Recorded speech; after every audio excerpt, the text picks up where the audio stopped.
Today on Not for Lack of Trying, I'm going to be fixing the final season of Brooklyn Nine-Nine. In the spirit of such, I've elected not to clean the room behind me. I've also been greeted with Brooklyn-level freezing temperatures and snowfall. At the end of season 7, I thought Brooklyn Nine-Nine would go down as one of the greats. And instead, we kind of got a Game of Thrones final season where it takes the hard work of character development, story arcs, and just throws it out the window with lazy writing. There's been so much nuance to police violence and mob riots that it's truly impossible to kind of address everything, let alone cram all those things into a 30-minute comedy. Basically, the writers just kind of circled around all those issues long enough until Jake did something stupid. Nailed it. So I'm going to try to give us a glimpse of what I think we deserved. And the show won't end with a heist continuing in the precinct where none of them work, where no one knows who they are, and will inevitably disrupt workflow in a police-defunded department. So the 6 main character fixes I'd like to tackle are, starting with Captain Holt and Kevin Costner. As we know, Captain Raymond Holt has been with the NYPD since the 60s, and his career started with prejudice, difficulty forming trusting relationships with his peers, and basic inability to trust the brass. We know from the 1960s New York that the police was full of corruption, mob ties, and a lot of police brutality, hence his formation of Aglenicapa. In the final season, we see Captain Holt seeing the police problems, and he considers quitting because it's no longer a force he wants to be a part of. And this puts stress on his marriage with Kevin, and they break up, and eventually through a bunch of contrived circumstances and forced dialogue, they get back together. Well, to fix how messy this was, let's keep the parallels of Holt's early career. Instead, maybe he sees the parallel between the policing that he came into the NYPD and what he's seeing now on the national stage. He feels disheartened, and maybe after all this time, his career, maybe he thinks things weren't enough and he hasn't actually improved anything. He kind of sees the disenchantment of the work of his squad, and Rosa in particular seems to be dealing with it the hardest. The current president of Aglenicapa reaches out to him to speak at one of their meetings, but Ray declines. He feels as though his efforts have made no difference, and as a man who loves efficiency, feels as though it'd simply be a waste of time. This causes him to pull away from Kevin as he takes heat from higher up to cut funding, jobs, and safety equipment. Kevin tries to console him, but each time they have a moment to decompress, they're interrupted by someone on the squad needing help or a city emergency or something like that. Maybe in the darkest part, he and Kevin don't break up, but instead come together. Kevin encourages Ray that despite things feeling like they were back when he started in the 60s, Captain Holt has actually done a lot of good for the NYPD. And here's where we can recall things from previous seasons, like him encouraging Sarge to file their report from someone who basically did a stop and frisk, to rerouting in the community when he was put on foot patrol, and starting the suggestion line in public relations. To help his team when they were wrongly convicted was also a huge part of Captain Holt really helping his squad. Kevin tells Ray that he's seen decades of love towards his community inside and out of the NYPD, and Ray is a granite pillar of his community and in their relationship. So, to conclude Captain Holt's story for the season, he finally agrees to speak at Aglenicapa and lends perspective from his decades on the force and sees himself as encouraging the next generation of police leadership and feels hopeful for the police of the future. He retires knowing that he's trained his squad well, he's left them better than when he found them, and he has accomplished a tremendous amount despite his uphill battle. And maybe he and Kevin retire to the French Riviera or something wonderful. And we've solved America's 50% divorce rate. Yay! The next plot point and character development I want to conclude in this season is Terry becoming a captain. Instead of having the testing be this big nonsense episode, we really need to fix that. We know that Terry hates tests. Hi. And for the lieutenant's exam, it actually sent him into this emotional spiral. So we need to put some emphasis on the test, but showing how much he's grown since his new position as a lieutenant. We can show the squad all taking time to help him study in the various ways that they think are best. It can kind of add some levity and show how much he's helped the squad and how much the squad wants to help him succeed. Maybe Jake takes him to a karate dojo or a boxing gym to help him get out some test jetters, and Terry breaks a bunch of the things that aren't supposed to break, and maybe he explodes a punching bag or something. Next, Charles can show him a bunch of exotic weird food at some sketchy meat market that's supposed to help promote brain function or something weird like that. And maybe in the scene when Terry asks Charles about his future, maybe he says that he's already passed the sergeant's exam weeks ago and it wasn't even that hard. And that way Charles gets a nice wrap up and he gets to be promoted to sergeant. And he asks Terry to go eat some goat and talk about some advice that he would give him about being a good sergeant. And it kind of passes that torch onto the future and shows Charles's growth as well. Next, maybe Amy can teach him some memorization tricks and hands him like this really big fat binder full of, all the materials that he needs, already color coded and sorted. And when she gives it to him, maybe she can say something like, oh, well, I'll need to make a new one for when my own captain's exam comes. But really, this is kind of a setup for later, and we'll get to that. And finally, maybe Scully helps him by taking him to a quiet park bench out in Central Park, and maybe they sit there in silence listening to a street performer play violin, and they see just kind of calm city life in the area that they love of New York. And maybe Sarge remarks about how this is actually the most peaceful he's felt all day. But then like a hot dog vendor comes around the corner and Scully remarks how this is actually the first stop for the cart and he always runs out by the time he gets to the precinct. And you realize that it wasn't really Scully being very thoughtful. It was just him getting some hot dogs, and that could add some levity. Maybe the person in the captain's exam goes over Terry's psych evals where he wasn't field ready, beckoning back to season 1. And when he was taken hostage by the escaped prisoners, or his biggest testament, helping the squad keep out of trouble. Terry nails the exam and the squad actually has a moment to be proud of him as they celebrate at Shaw's bar or something when he opens up the results. And it's this really nice closure for Terry becoming a captain that we know he can be. Next is Rosa leaving. Rosa Diaz is my absolute favorite character and was unfairly torpedoed in this final season. I think this show tried to do the police are mistreated, so they quit, and the police are mistreating others, so the good ones quit because they don't want to be a part of it. And it kind of tried to do both, but it failed at each.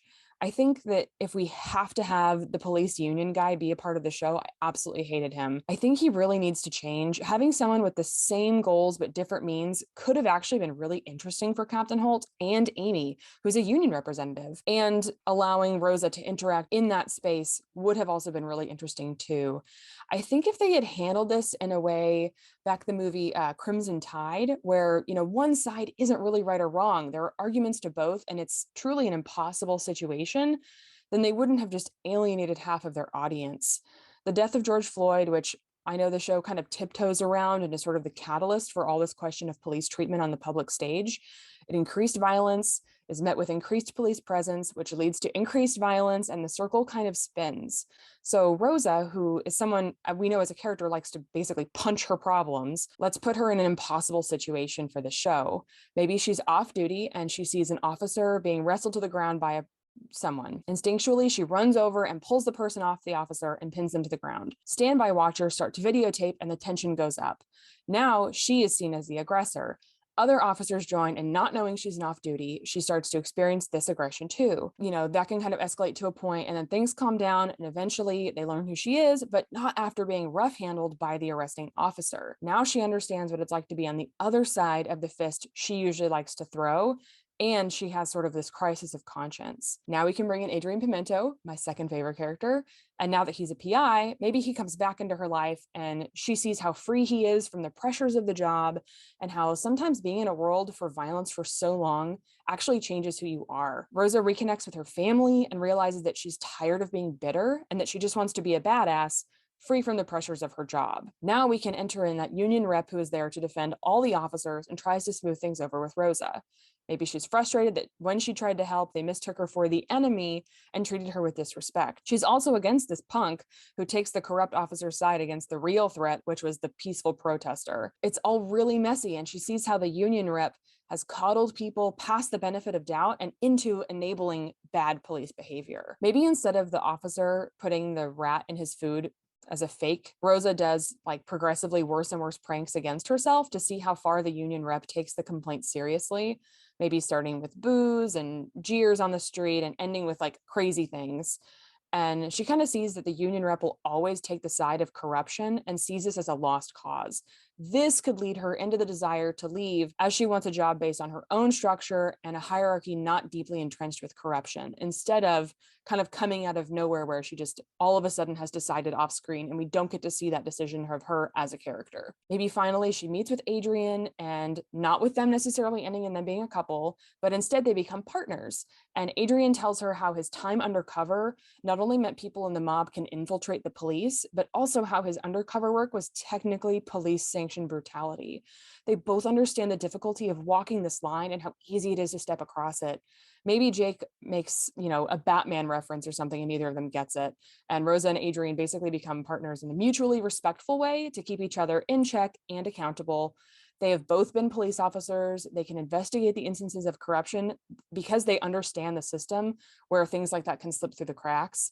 And perhaps even being wrongly convicted after working in the slaughterhouse, she goes to work for like the Innocence Project or something like that. Next, I don't want to forget my boys, Hitchcock and Scully. Even though they were pretty minor characters, I absolutely loved Hitchcock and Scully. I would really want like an entire season of just young Hitchcock and Scully. But since we need to tie them up, and we know that they've been in the 99 for so long, maybe they realize that the defunding of police, they can actually just retire with their pension and go to move to the Margaritaville retirement community in Florida. They retire with the highest arrest numbers of the precinct, fewest formal complaints, and a Scully brags, and most of my toes, or something like that. Maybe it ends with a funny tribute to retire their office chairs and send them off with the desks all in some like Viking funeral, just setting the whole thing on fire. A crazy turnout from the city comes to this impromptu event. All the street food vendors, bodega owners, podiatrists, dog catcher, everyone they've positively impacted over their career. Maybe they can make some joke about how all the vendors saying that, these two single-handedly put all their kids through college. And finally, they head off into the sunset in the beaver trap with a bucket from Wing Sluts. Amy's promotion. Amy realizes now that dreams change and motherhood does have a hand in bringing that about. I think that's an important thing that the show could have tackled. Since season 1, she stated her desire at becoming captain, but in this climate, she sees the struggle that Captain Holt is going through and how it has really put pressure on his marriage. Now that she has a son, she doesn't want the politicians and the longer hours and the weekends of paperwork, and she kind of sees how it's this huge mountain of work that she's about to sign up for.